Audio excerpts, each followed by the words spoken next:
In today's build video, I'm gonna share with you my hard-hitting AR Meta PVP build.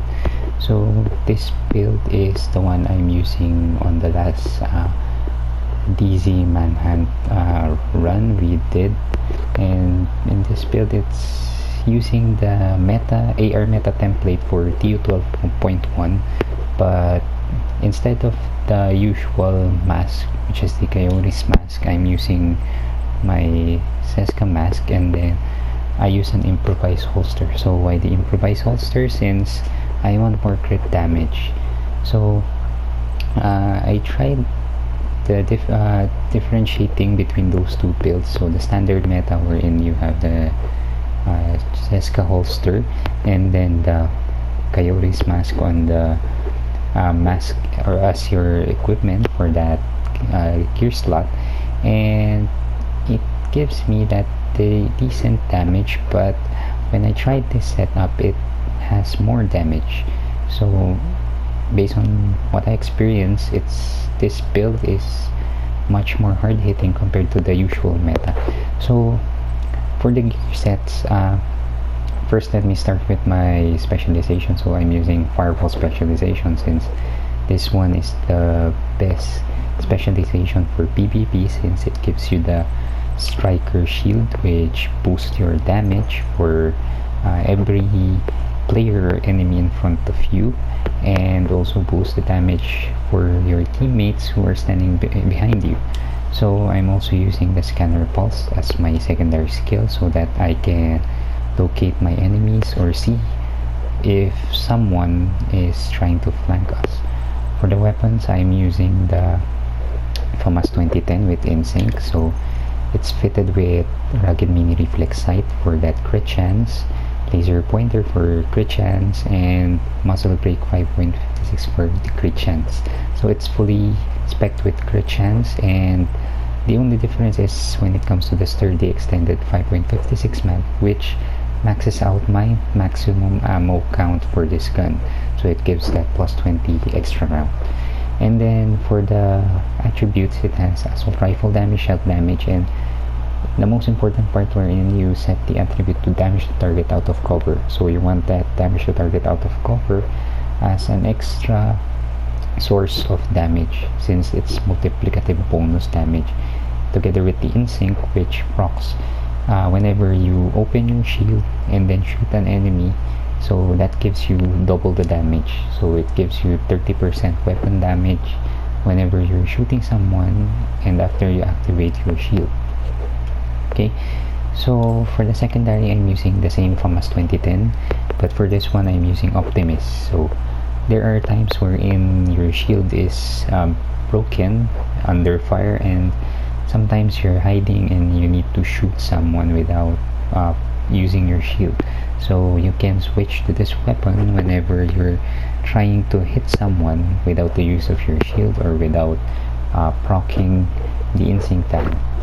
So Optimist is the best secondary talent for you.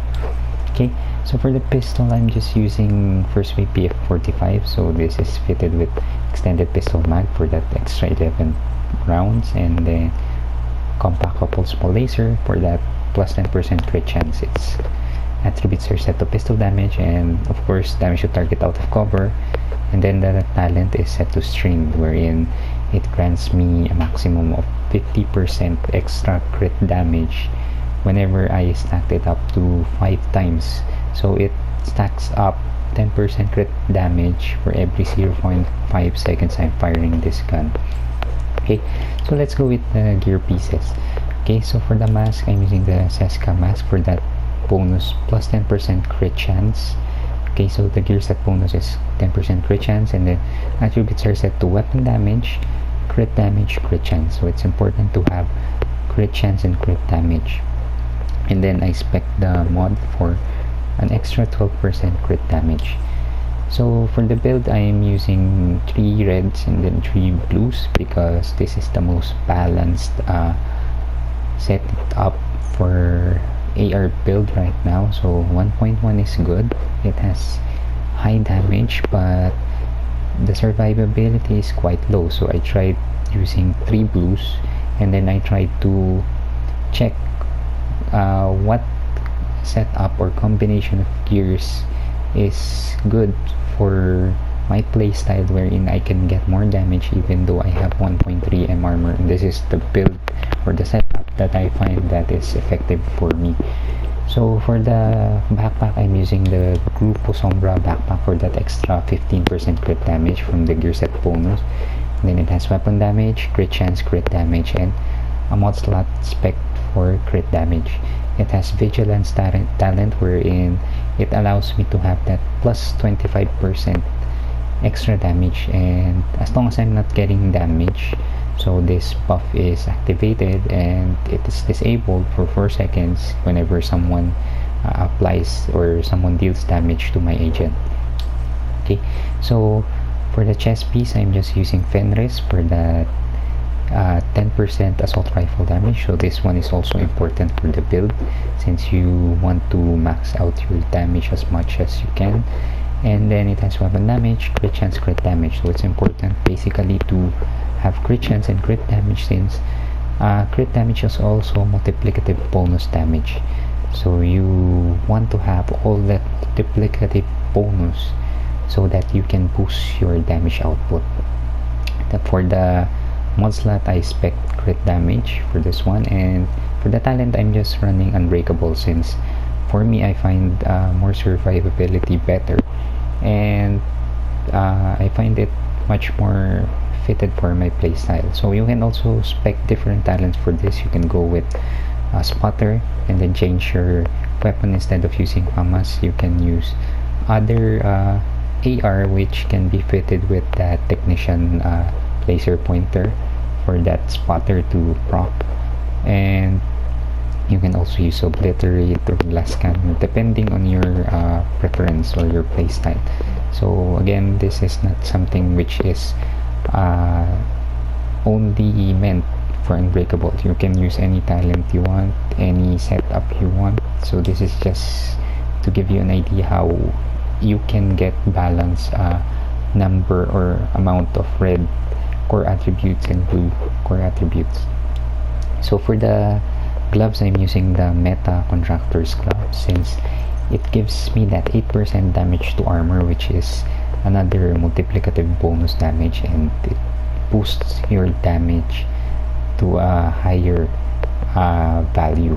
So I try to farm for the Contractor's Gloves, which has crit damage, so that I can recalibrate it to armor since I want to have that 1.3 and I want to have more survivability.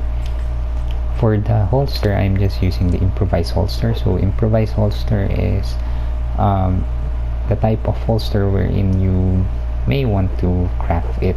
So it's basically tricky to have this improvised holster since crafting is quite luck based, as I might say.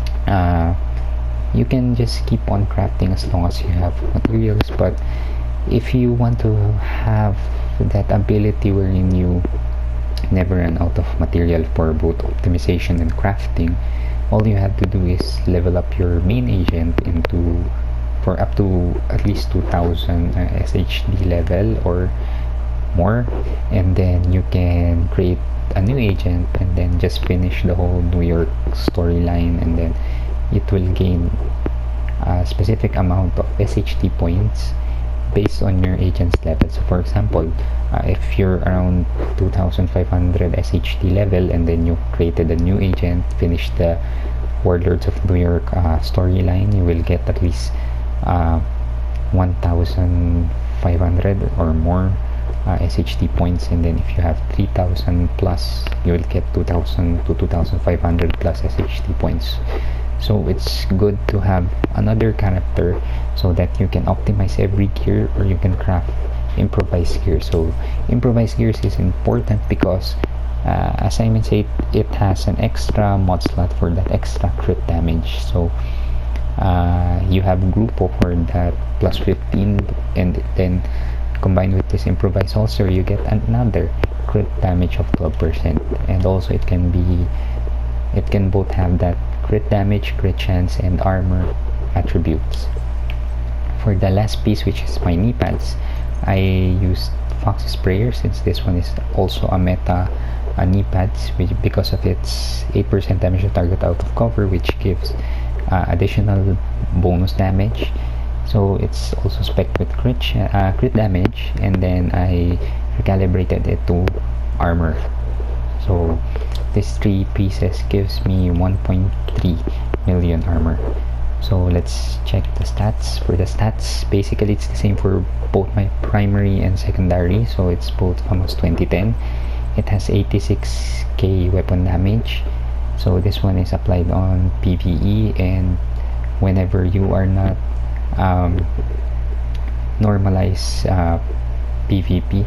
And then you have PvP damage of 34k and crit chance of 59%, so you might want to reach 55% or more, or you can max it out to 60%. So at least try to get to 55, since getting 60% crit chance or max out crit chance gives you almost all your, it's basically half of your magazine will crit.